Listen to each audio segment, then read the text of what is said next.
Operation Sindoor success, ಶುರುವಾಯಿತು credit war. Trump Pak ಬಗ್ಗೆ ಸಿದ್ದರಾಮಯ್ಯ ಹೇಳಿದ್ದೇನು, ರಾಜ್ಯದಲ್ಲಿರುವ ಪಾಕಿಸ್ತಾನಗಳ ಬಗ್ಗೆ ಸಿಎಂ ಏನಂದ್ರು? ಪಹಲ್ಗಾಮ್ ದಾಳಿಯ ಬಳಿಕ ಭಾರತ ನಡೆಸಿರುವ ಆಪರೇಷನ್ ಸಿಂಧೂರ ಕಾರ್ಯಾಚರಣೆಯಲ್ಲಿ 100ಕ್ಕೂ ಅಧಿಕ ಭಯೋತ್ಪಾದಕರು ಬಲಿಯಾಗಿದ್ದಾರೆ.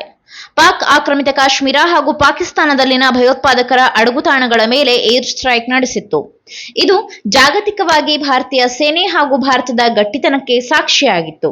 ಅಲ್ಲದೆ ಪ್ರಪಂಚದ ಹಲವು ಬಲಿಷ್ಠ ದೇಶಗಳು ಭಾರತದ ಬೆಂಬಲಕ್ಕೆ ಬಂದಿದೆ. ಇನ್ನು ಇದೇ ವಿಚಾರಕ್ಕೆ ಉಗ್ರರ ಪರವಾಗಿ ಪಾಕಿಸ್ತಾನವು ಭಾರತದ ಮೇಲೆ ದಾಳಿ ನಡೆಸಿತ್ತು. ಇದರಿಂದ ಉಭಯ ರಾಷ್ಟ್ರಗಳ ನಡುವೆ ಉದ್ವಿಗ್ನತೆ ನಿರ್ಮಾಣವಾಗಿತ್ತು. ನಿರಂತರ 3 ದಿನಗಳ ಕಾಲ ನಡೆದಿದ್ದ ಪ್ರತಿದಾಳಿಯಲ್ಲಿ ಪಾಕ್ ಅಪಾರ ಹಾನಿ ಅನುಭವಿಸಿತ್ತು. ಬಳಿಕ ಅಮೆರಿಕದ ಕಾಲು ಹಿಡಿದು ಭಾರತದಿಂದ ದಾಳಿ ತಡೆಯುವಂತೆ ಗೋಗರೆದಿತ್ತು. ಬಳಿಕ ಭಾರತ ಸಂಘರ್ಷವನ್ನ ನಿಲ್ಲಿಸಿತ್ತು. ಆದರೂ ಪಾಕಿಸ್ತಾನ ತನ್ನ ದಾಳಿ ಮುಂದುವರೆಸಿತ್ತು. ಭಾರತದ ಕಠಿಣ ಎಚ್ಚರಿಕೆಯ ಬಳಿಕ ಪಾಕಿಸ್ತಾನ ಬಿಲ ಸೇರಿಕೊಂಡಿದೆ. ಕ್ರೆಡಿಟ್ ಸೇನೆಗೆ ಸಲ್ಲಬೇಕು. ಇನ್ನು ಈ ಆಪರೇಷನ್ ಸಿಂಧೂರ ವಿಚಾರದಲ್ಲಿ ಕ್ರೆಡಿಟ್ ವಾರ್ ಶುರುವಾಗಿದೆ. ಅತ್ತ ಬಿಜೆಪಿಯು ಇದರ ಶ್ರೇಯಸ್ಸನ್ನ ಪಡೆಯಲು ಮುಂದಾಗುತ್ತಿದ್ದಂತೆ ಸಿಎಂ ಸಿದ್ದರಾಮಯ್ಯ ಸೂಕ್ಷ್ಮವಾಗಿ ಎತ್ತಿವಿದಿದ್ದಾರೆ.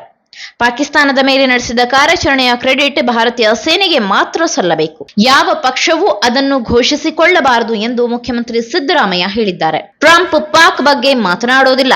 ಎಚ್ಡಿ ಕೋಟೆಯಲ್ಲಿ ಮಾಧ್ಯಮಗಳೊಂದಿಗೆ ಮಾತನಾಡಿದ ಅವರು, ಪಾಕಿಸ್ತಾನದ ಭಯೋತ್ಪಾದಕರ ವಿರುದ್ಧ ನಡೆಸಿರುವ ಕಾರ್ಯಾಚರಣೆಯ ಕ್ರೆಡಿಟ್ ಕೇವಲ ನಮ್ಮ ಹೆಮ್ಮೆಯ ಭಾರತೀಯ ಸೇನೆಗೆ ಸಲ್ಲಬೇಕು. ಕಳೆದ 1971ರ ಯುದ್ಧಕ್ಕೂ ಇವತ್ತಿನ ಸಂದರ್ಭಕ್ಕೂ ಹೋಲಿಕೆ ಮಾಡಿ ನಾನು ಮಾತನಾಡುವುದಿಲ್ಲ. ಆಗಿನ ಪರಿಸ್ಥಿತಿಗಳೇ ಬೇರೆ, ಇವತ್ತಿನ ಪರಿಸ್ಥಿತಿಗಳೇ ಬೇರೆ.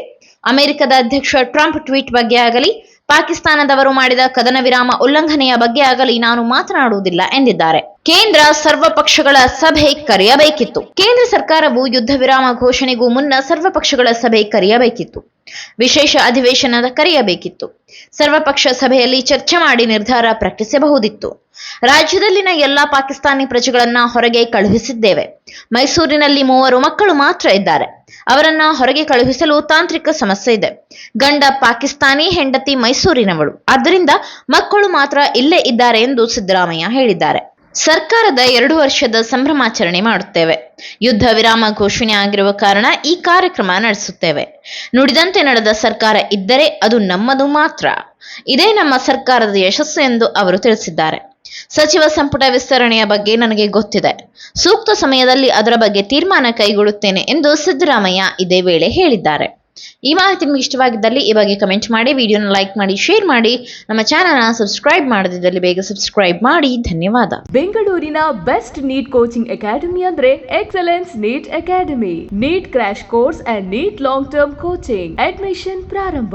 ಈ ಕೂಡಲೇ ಸಂಪರ್ಕಿಸಿ. ನಾನು 86 kg ಇದ್ದವಳು 71 kg ಬಂದಿದ್ದೇನೆ. ವಯಸ್ಸಾದ್ಮೇಲೆ ಸ್ಮಾರ್ಟ್ ಆಗಿ ಕಾಣ್ತೀರಾ ಅಂದ್ರೆ ಜಿನ್ನಿ. 126 kg ವೇಟ್ ಇದ್ದು ನಾವು ಈಗ 114 kg ಲೆಕ್ಕ ಬಂದಿದ್ದೀವಿ. ಯಾವುದೇ ಸೈಡ್ ಎಫೆಕ್ಟ್ ಆಗಿಲ್ಲ. 84 ರಿಂದ 50 kg ಬಂದೆ. ಆಮೇಲೆ ಸಣ್ಣಗೆ ಫಿಟ್ ಆಗಿದ್ದೀನಿ. ಅದಕ್ಕೆ ನಾನು ಯೂಸ್ ಮಾಡ್ತಾ ಇರೋದು ಜೀನಿ ಸ್ಲಿಮ್.